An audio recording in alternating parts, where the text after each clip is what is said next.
Whether this lasts beyond Trump's second term is a big question. I think some aspects of it will, but this could all go very badly wrong for him. And it could, as it were, kill Trumpism for a long time. Kim, thank you so much for joining us. Now, you've been around international politics and the worlds of diplomacy for a very long time. Did you ever think that this day would come where America would effectively launch a global trade war? Um, it's not ever seemed inconceivable to me because, as a long term Trump watcher, I know that he has been a fan of tariffs for 4 decades. So it's not something he's just kind of come across. He was saying back in the 1980s, America is being ripped off by its trading partners, and the way through on this is tariffs. So he was always going to try to do this. He tried to do it, Aisha, in his first term, but there were some mainstream Republicans who were in the White House with him who basically stopped him. They all got fired within a couple of years, but they held him back. They were the guardrails for the first half of his first term, and then COVID hit in the second half and distracted him. But the difference now, as a number of us have been saying, you've seen Trump unleashed. He's had 4 years to plan for this, and he has a team around him that are cheerleaders and supporters and amplifiers. So there are no guardrails anymore. All that said, from where I sit, when you see the sledgehammer that he's taken to European security structures with his disdain for NATO and those around him, like the defense secretary, saying the Europeans are pathetic, and then you see him smashing up the world trade system. I mean, you hear to people who are saying the whole system needs to be smashed up before you can rebuild it properly. Well, actually, in 60 days, we're seeing that happening, and it is unprecedented. And I think it's actually terrifying. And do you think there's a way to go back from this? Or are we just in a completely new version, a new chapter of history now? We're in a new chapter of history. Whether this lasts beyond Trump's second term is a big question. I think some aspects of it will, but this could all go very badly wrong for him. And it could, as it were, kill Trumpism for a long time. But for the time being, it means on defense, we have to now, as Europe, prepare to look after ourselves and spend a lot more, all of us, on defense, because the whole American umbrella, safety umbrella, security umbrella, we can't rely on it anymore.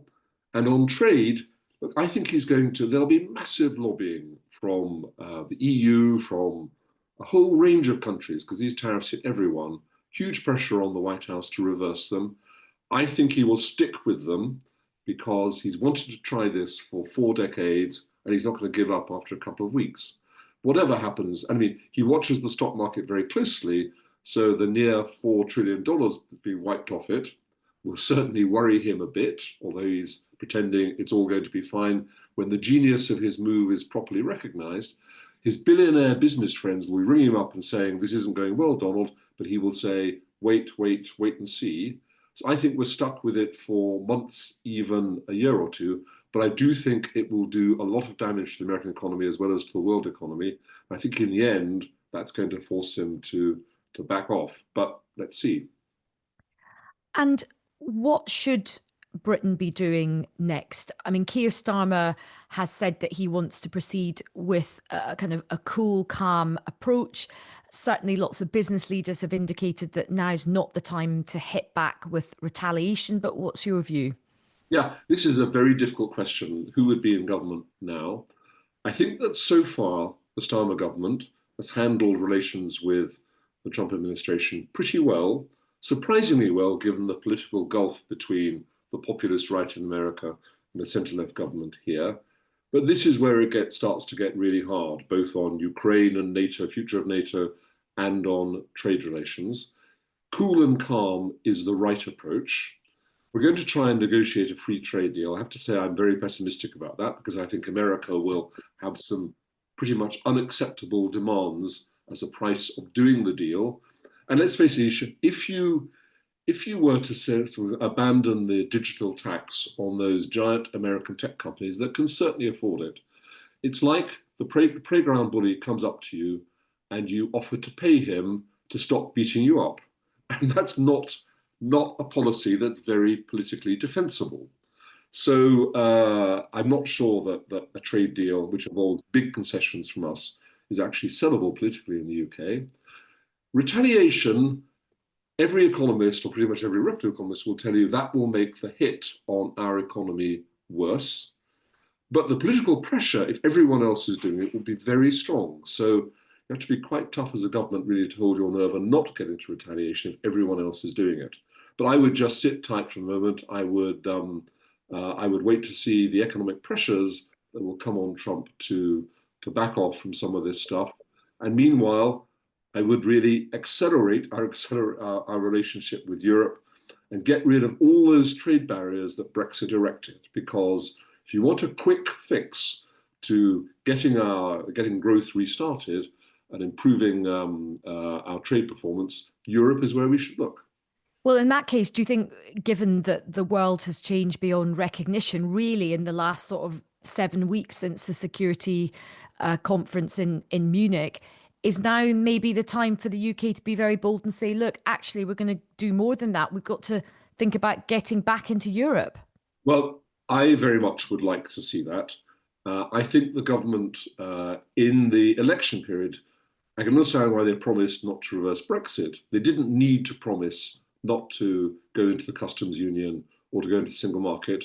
You can be in both of those things and still have Brexit, like Norway is. Turkey is part of the customs union. So I think that was a mistake.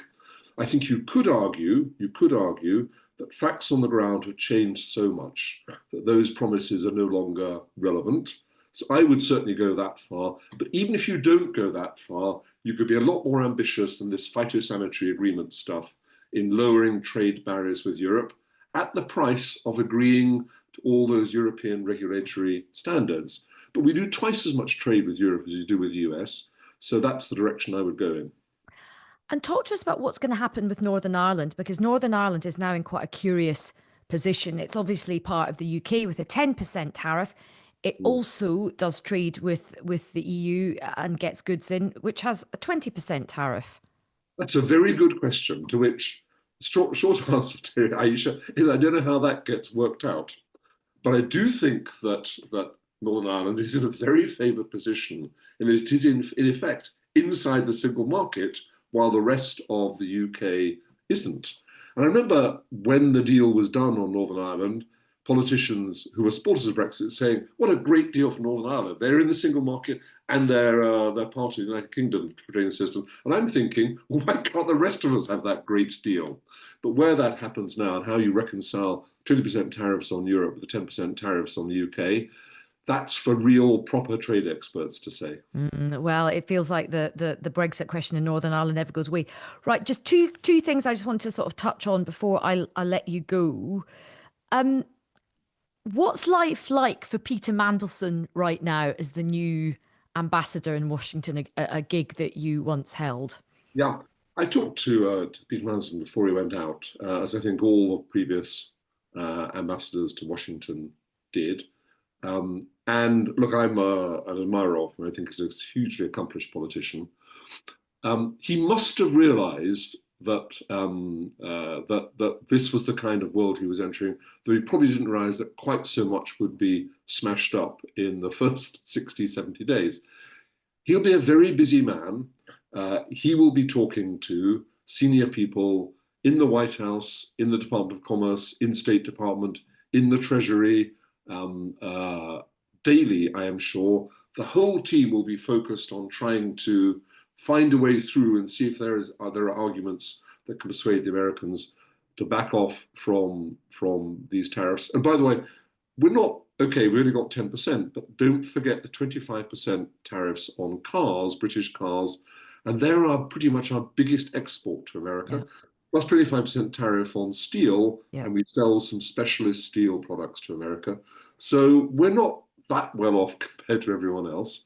And they'll be looking at every argument, both against the measures against us, because we had more or less even trade with the US. They were selling as much to us as we were to them. Not one of those countries that ran a huge surplus, but also arguments against the whole thing, which is going to do massive damage to the American economy just as much as it does to the world economy. I mean, for just one little example, I was reading this morning, Nike, massive, massive sales in America. I mean, international brand, obviously, but an American brand, huge sales in America. They make all their shoes in Southeast Asia, mostly in Vietnam, which is now facing 40% tariffs. So how does that work? Are their shoes going Wow. to go up by 40% in America? Will that do damage to their trading position? You bet it will. Absolutely. And you can't just erect these massive factories. You know, if you say, right, let's onshore the manufacturing of the shoes, Exactly. It you takes can't just do years that to do that. overnight, right? So that's Years the. to do that. And look, given what you've said about and also the 25% on cars and steel, we still got 10%. We got the same 10% that uninhabited islands that have penguins on them got. What does that say about all the efforts that were made behind the scenes? What does that say about the flourish of the letter inviting Donald Trump for a state visit? Has all of this just been in vain? You know, have we been played? Well, you might argue that us now being in the penguin category is actually a triumph for British foreign policy. Pick But up a penguin. That's where exactly. things are. But look,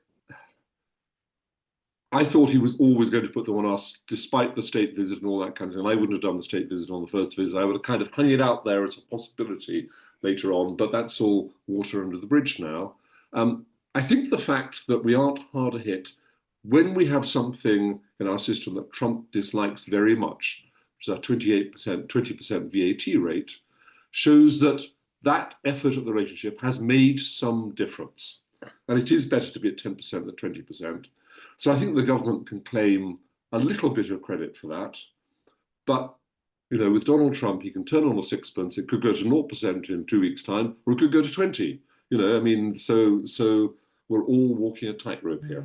I spoke to a Norwegian ambassador who said that they started off on 15% and then for some unexplained reason went up by 1% to 16%. So Well, the arithmetic, Aisha, that lies behind these figures is it's primary school arithmetic. It's not even not even university or A-level standard. It's ridiculous. I know I can understand the maths, which proves how basic and primitive it is. That is a test of what babyish maths is. Kim, always a pleasure to catch up with you. Thank you so much for your time.